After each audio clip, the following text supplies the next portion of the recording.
Hi everyone and welcome to Teatime Diaries. My name is Jennifer and in today's video I'm going to be vlogging my experience here in Paris, France. So my husband and I arrived yesterday and the local time was about 10:30, but back home it would have been about 4 o'clock in the morning. And so of course we didn't have the best sleep on the airplane, so by the time we got out of the airport and made our way back to the hotel, we pretty much just grabbed something to eat and then came back and rested for the rest of the day. But we have slept and are a bit refreshed and are ready to go out for our first day of exploring. And so everyone knows that Paris is known for its fashion and its food. They have lots of different bakeries, boulangeries and patisseries. But if you didn't know, you can also have afternoon tea at various places in Paris. They're actually called salon de thé, which is basically just a tea salon. And in today's video, I'm going to be sharing a place with you. We are gonna go to Versailles. We have an early trip there, and then when we get back, we're gonna go explore and find a tea salon where we can go have some good afternoon tea. So throughout my time here, I'm going to be looking for the best places in the city, and I'm gonna be sharing that with you throughout my vlogs. So let's go ahead and get started. Before heading out to our first tea room, we went on a day trip to Versailles. So I thought I'd share some of the footage from the castle because it's honestly too beautiful not to share. So enjoy these clips and then I'll show you where we went to first.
After the tour, I checked out the gift shop at the castle, and to my surprise, they had a lottery.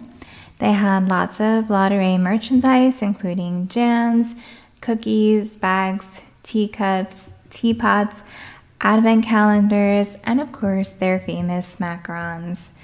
They also had a section with Nina's Paris, and the quantity of merchandise at this particular gift shop was actually more and better than at the actual store. So I was actually a little bit disappointed because I didn't purchase anything here at the castle, but it's just a learning lesson for the next time. If I see something that I want, I'm just gonna get it just in case they don't have it elsewhere. After we visited Versailles, we were quite hungry, and so we headed out to La Dorée. There are a few locations in Paris, but we went to the one on Rue Royale. Unfortunately, we were a bit early for afternoon tea. La Dorée serves afternoon tea beginning at 3 p.m., but you can order a cup of tea at any time, and so I ordered a delicious herbal tea, and the food there was very good as well. I ordered a French onion soup and a roasted cauliflower with a side of mashed potatoes, and it did not disappoint. For dessert, my husband and I shared this yummy pastry, and I paired it with that nice cup of herbal tea. We did come back on another day to have afternoon tea, and I will share all the details with you shortly.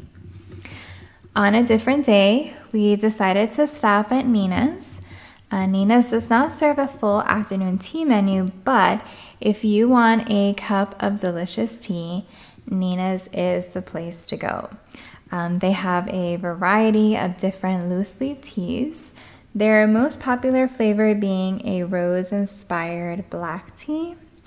And even though the shop was small, it was delightfully charming and had such a beautiful regal aesthetic. I ordered a pot of jasmine green tea and a pot of a black and jasmine tea mix that had notes of vanilla. And that was my husband's favorite. He really liked it, and I like them both the same. Jasmine tea, however, is a little bit more floral in taste, so I think that's probably why my husband didn't like it, but I thought they were both really good. And we had a piece of their famous Marie Antoinette cake. The cake had a hint of rose in it, and I really enjoyed it. I think Nina's is the perfect place to enjoy a cup of tea and a slice of cake. Later that same day, we made our way to Ladurée, and this time we made it just in time for afternoon tea. Afternoon tea is served between 3 p.m. and 6 p.m. and the price per person is 39 euros. And what's included in the menu is one pastry. I ordered this delicious chocolate and hazelnut pastry. You also get to choose between either 3 macarons or 3 cookies. I think on the menu they're called Eugenie's or Eugene's. I'm not sure how to pronounce that. But you can pick one or the other. And then you get 2 finger sandwiches. So I selected their 2 vegetarian options. I think in total they had like 3 or 4 vegetarian options, so I chose 2. You get to pick one small pot of tea, or if you're not a tea drinker, you can get any other type of hot beverage. And then they also give you 2 boxed macarons to take home. You can add a glass of champagne, however, that is an additional 10 euros. The tea and all of the sweets were amazing at Ladurée. The sandwiches were good, but I've had better. I actually have preferred the food that I had there earlier that week to the sandwiches. Perhaps their other options on the menu are a bit more flavorful. However, overall, it was a great experience, and the staff at Ladurée were extremely pleasant, and most of them spoke English, which made it easier to communicate. I would have loved to try more tea rooms while in Paris, but we had so many other things worked into our itinerary, and these were the places that we were able to visit. I think that overall you're able to get a good cup of tea at most cafes and restaurants. I had a few cups of tea at different places, and they were all very good. This one breakfast cafe in particular had this fresh mint tea that was amazing. So you'll see that picture now with the name of the restaurant. The actual mint leaves were right there in the pot, and the aroma and the taste were just sublime. So I hope that if you're ever in Paris that you'll check these places out. Thank you so much for watching and coming along with me as I went to find the perfect afternoon tea in Paris. Until next time, have a tea-rific day. Au revoir.